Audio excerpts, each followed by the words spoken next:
Hello friends, my name is Dikshit and आपका स्वागत है एक नए वीडियो में। आज के इस वीडियो में हम सीखने वाले हैं जावास्क्रिप्ट डिबॉन्स फंक्शन। डिबॉन्स फंक्शन एक इम्पोर्टेंट टॉपिक है जावास्क्रिप्ट में। अगर आप इंटरव्यू में जाओगे या फिर कहीं भी एग्जाम आप दे रहे होगे तो आई थिंक ऐसे ही ट्रिकी क्वेश्चंस आपको पूछे जा सकते हैं, क्योंकि एज अ बिगिनर हमें ये क्वेश्चन का आंसर नहीं पता होता। जितनी भी हमारे सामने वेबसाइट होती है वो सारी वेबसाइट डिबॉन्स फंक्शन का यूज़ करती है, कहीं ना कहीं उनको यूज़ करना पड़ता है। क्योंकि अगर डेवलपर डिबॉन्स फंक्शन का यूज़ नहीं करते तो वो उसकी वेबसाइट को इजीली डिबग भी नहीं कर पाते, और कई बार ऐसे फंक्शंस यूज़ नहीं किए होते हैं तो वेबसाइट की जो स्पीड है वो भी काफ़ी स्लो हो जाती है। सो गाइज, आपको ये तो पता चल जाएगा कि ये डिबॉन्स फंक्शन कितना इम्पोर्टेंट है।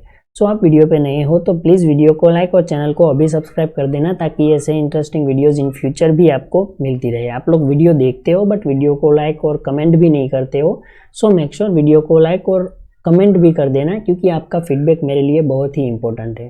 तो चलिए वीडियो को हम स्टार्ट करते हैं।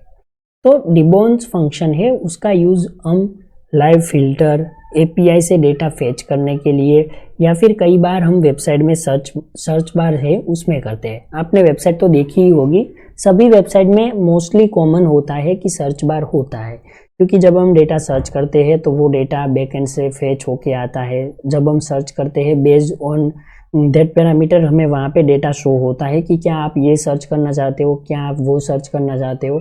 ये सारी चीज़ें कैसे हैंडल होती है वो आज हमें यहाँ पे सीखना है। एक बेसिक ही एग्जांपल है, इसमें आपको इजीली समझ में आ जाएगा कि डिबॉन्स फंक्शन कैसे वर्क करता है। तो ये हमारा डिबॉन्स फंक्शन है।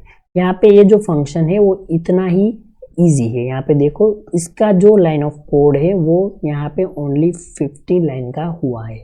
ओके, तो 15 लाइन के कोड में हम पूरा का पूरा फंक्शन समझ लेंगे। बट ये जो फंक्शन है वो रिक्वायरमेंट के बेसिस पे डेवलप किया जाता है। कई बार डेटा एपीआई से फेच करना होता है, यानी कि हम जो भी डेटा है वो बैकएंड से फेच करके लाते हैं।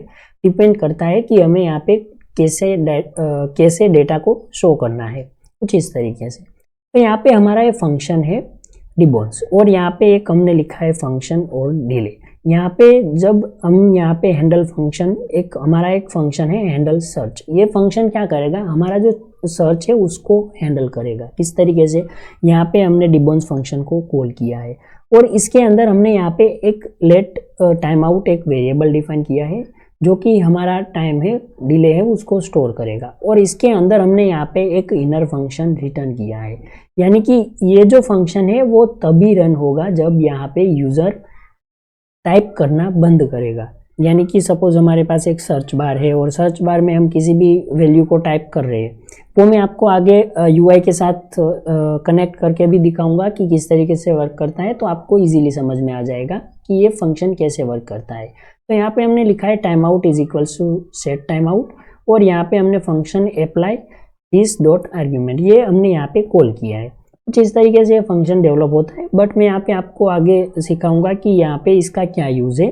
तो सबसे पहले हमें यहाँ पे ये जो स्क्रिप्ट है उसको हमारी यूआई साइड यूज़ करनी है। कैसे, वो मैं आप लोगों को दिखा देता हूँ। तो हमारे पास एक फाइल ऑलरेडी क्रिएट की हुई है index.html। यहाँ पे मैं हमारे HTML का कोड लिख लेता हूँ, और ये जो program.js है उसको हम यहाँ पे हमारी फाइल में इंपोर्ट करवाएंगे। तो यहाँ पे मैं एक स्क्रिप्ट टैग लिख देता हूँ, और यहाँ पे मैं src में लिख दूंगा program.js।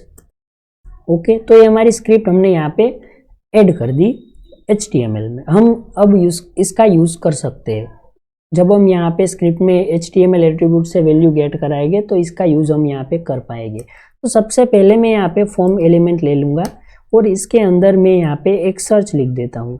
यहाँ पे मैं प्रॉपर HTML फॉलो नहीं कर रहा हूँ गाइस, आप यहाँ पे HTML सीख लेना, उसके भी वीडियोस आपको देखने को मिल जाएंगे, और जावास्क्रिप्ट के भी वीडियो देखने को मिल जाएंगे।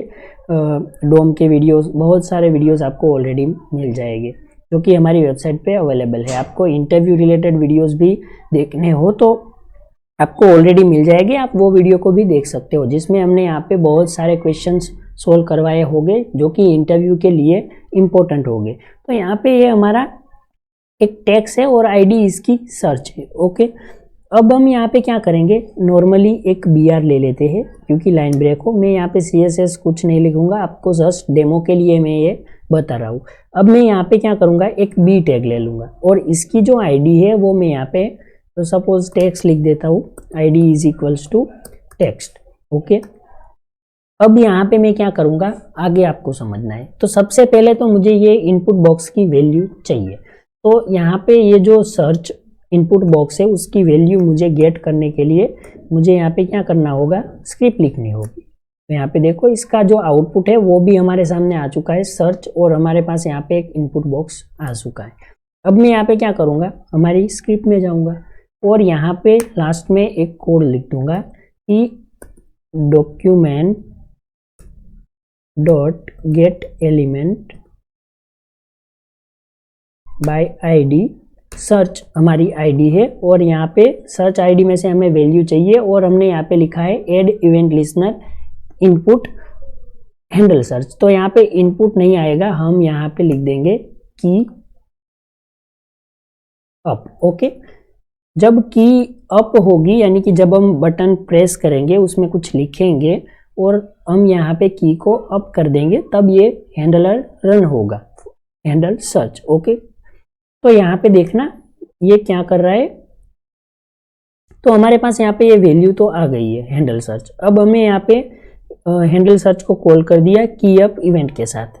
तो यहाँ पे क्या होगा, ये डिबंस फंक्शन कॉल होगा और यहाँ पे चेक होगा कि यूजर जो है वो अभी टाइप कर रहा है या फिर नहीं। अगर टाइप कर रहा है तो हमें यहाँ पे सर्च को सर्च नहीं करना है, अदरवाइज हमें सर्च करना है। तो कुछ इस तरीके से, तो यहाँ पे हमने console.log लिखा है, बट इसकी जगह पे मैं यहाँ पे क्या कर दूंगा, सबसे पहले मैं यहाँ पे लिख देता हूँ document dot get element by ID, और हमें कौन सी ID से वैल्यू चाहिए, टेक्स्ट ID से, dot inner HTML is equals to मैं यहाँ पे लिख दूंगा सर्चिंग। ओके, और यहाँ पे सेमीकोलन। अब ये कैसे वर्क करेगा वो मैं आपको दिखाता हूँ। तो यहाँ पे मैं इसको Ctrl+Shift+R रिफ्रेश करूँगा तो यहाँ पे देखना मैं यहाँ पे टाइप कर रहा हूँ, फटाफट से कोई चीज़ जो है वो मैं टाइप कर रहा हूँ। तो यहाँ पे जब मैं टाइप करता हूँ तब यहाँ पे सर्चिंग नहीं आता। तो यहाँ पे देखना, देखो मैं यहाँ पे टाइप कर रहा हूँ तो यहाँ पे सर्चिंग नहीं आ रहा है। देखो यहाँ पे सर्चिंग नहीं आ रहा है, बट जब मैं स्टॉप करूँगा तब हमारा फंक्शन जो है वो एग्जीक्यूट होगा और सर्चिंग लिखा हुआ हमें देखने को मिलेगा।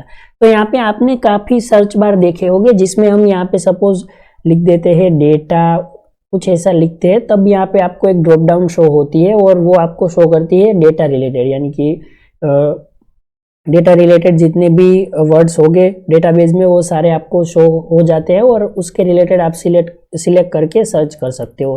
तो यहाँ पे वो कुछ इस तरीके से वर्क करता है।